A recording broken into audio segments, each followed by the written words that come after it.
તો વિદ્યાર્થી મિત્રો, આજે આપણે ધોરણ 6નું પ્રકરણ નંબર 6નું સ્વાધ્યાય 6.1 જોવાના છે.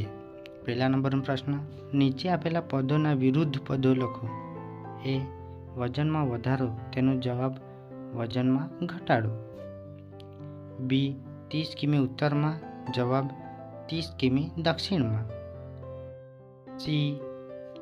80 મીટર પૂર્વ, જવાબ 80 મીટર પશ્ચિમ. ડી.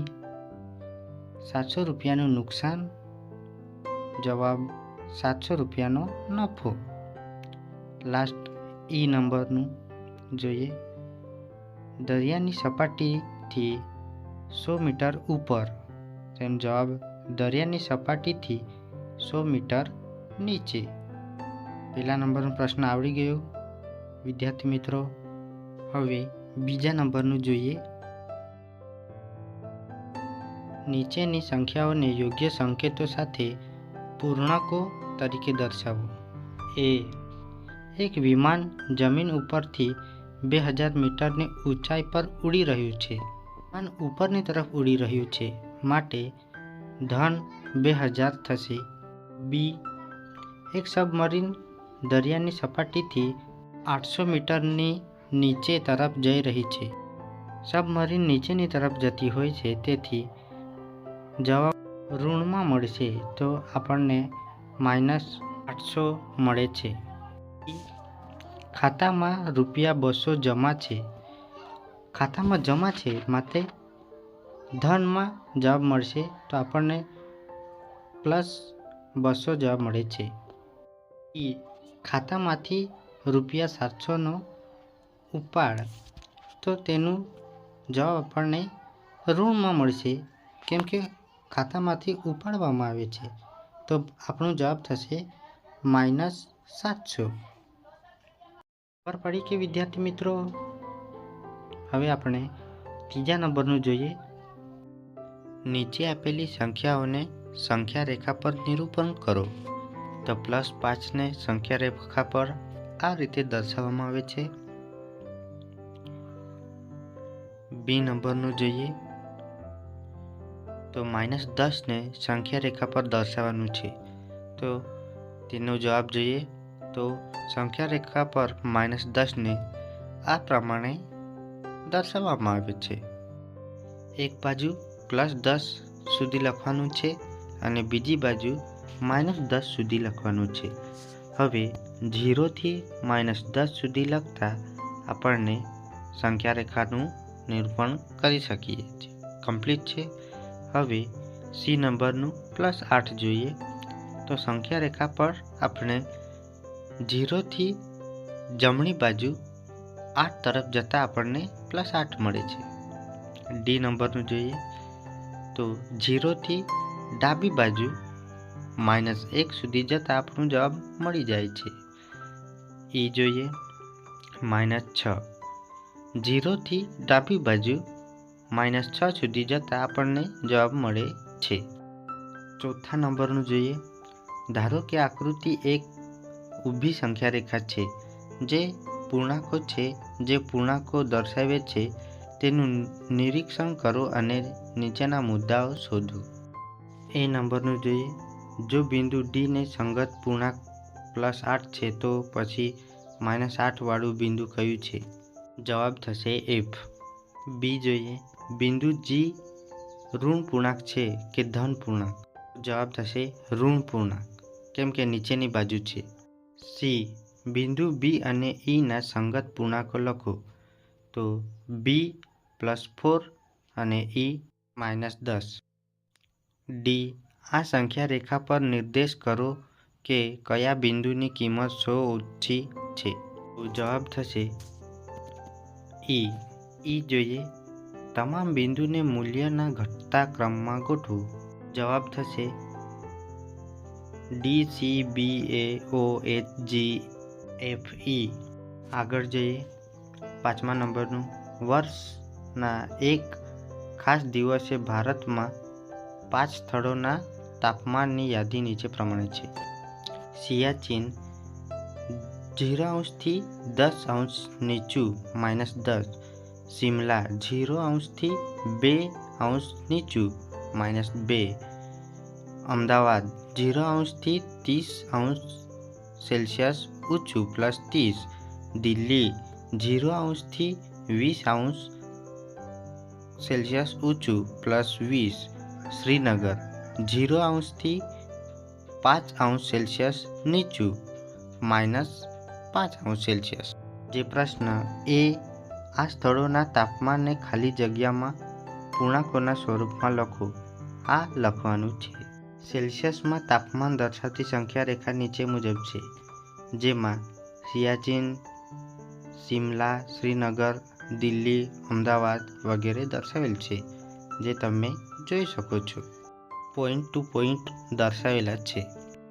તેના તાપમાન સામે શહેરનું નામ લખેલું છે. સૌથી ઠંડુ સ્થળ કયું છે? તો જવાબ સિયાચીન. ડી જોઈએ. એવા સ્થળોના નામ લખો જેનું તાપમાન 10° થી ઊંચું છે. તો જવાબ અમદાવાદ અને દિલ્હી થશે. આવડી ગયું કે વિદ્યાર્થી મિત્રો? તમે નોટબુકમાં આ લખી લેજો. ઓકે. જો જલ્દી થતું હોય તો તમારે વિડીયોને અટકાવીને પછી લખવાનું છે, જેથી તમારું કોઈ પણ પ્રશ્ન ખોટો ન પડે. ઓકે. તો વિદ્યાર્થી મિત્રો, તમે વારાફરતી આ પ્રશ્નો જોઈ લેજો. સંખ્યા રેખા પરથી બતાવેલા છે. સિયાચીન, શિમલા, દિલ્હી, અમદાવાદ, શ્રીનગર. ઠંડુ સ્થળમાં સિયાચીન આવે છે અને જેનું તાપમાન 10° છે તે ઊંચું છે, તેમાં અમદાવાદ અને દિલ્હી થશે. કમ્પ્લીટ. આગળ વધીએ. હવે આપણે 6 નંબરનું જોવાના છે. તો નીચેની દરેક જોડીમાં સંખ્યા રેખા પર કઈ સંખ્યા બીજી સંખ્યાની જમણી બાજુએ આવેલી છે? એ 2 અને 9માં જવાબ 9 આવશે. -3 અને -8માં જમણી બાજુ -3 આવે છે. સીમાં 0 અને -1માં જવાબ 0 આવશે. ડી -11 અને 10માં જવાબ 10 આવશે. ઈ -6 અને 6માં જમણી બાજુ 6 આવશે, તો જવાબ 6 થશે.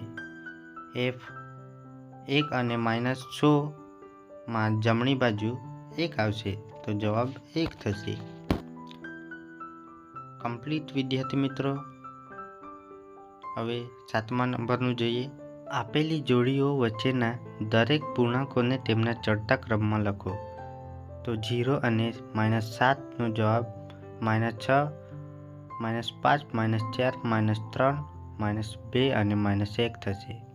બી -4 અને 4, તો તેનો જવાબ -3, -2, -1, 0, 1, 2, 3 થશે. વિદ્યાર્થી મિત્રો, સી અને ડી તમારે જોવાનું છે અને સમજવાનું છે. ઓકે. તો જવાબ તો આપેલા જ છે, માત્ર તમારે જોવાનું છે. હવે 8મા નંબરનું જોઈએ. એ -20થી મોટી 4 ઋણ પૂર્ણાંક સંખ્યા લખો. તો તેનો જવાબ -19, -18, -17 અને -16 થાય છે. બી -10થી નાની 4 ઋણ પૂર્ણાંક સંખ્યા લખો. તો તેનો જવાબ -11, -12, -13 અને -14 થશે. 9મા નંબરનું જોઈએ. નીચે આપેલા વિધાનોમાંથી ખરાની સામે ટી અને ખોટા વિધાન સામે F નિશાની કરો. જો ખોટું વિધાન હોય તો ખરું કારણ જણાવો. એ -8 સંખ્યા રેખા પર -10ની જમણી બાજુએ છે, તો તે ખરું છે, તો ટી લખીએ. બી -100 સંખ્યા રેખા પર -50ની જમણી બાજુએ છે, જે ખોટું છે, તો F લખીએ. તો તેનું કારણ લખીએ. સંખ્યા રેખા પર -100 એ -5ની ડાબી તરફ છે. હવે સી નંબરનું જોઈએ.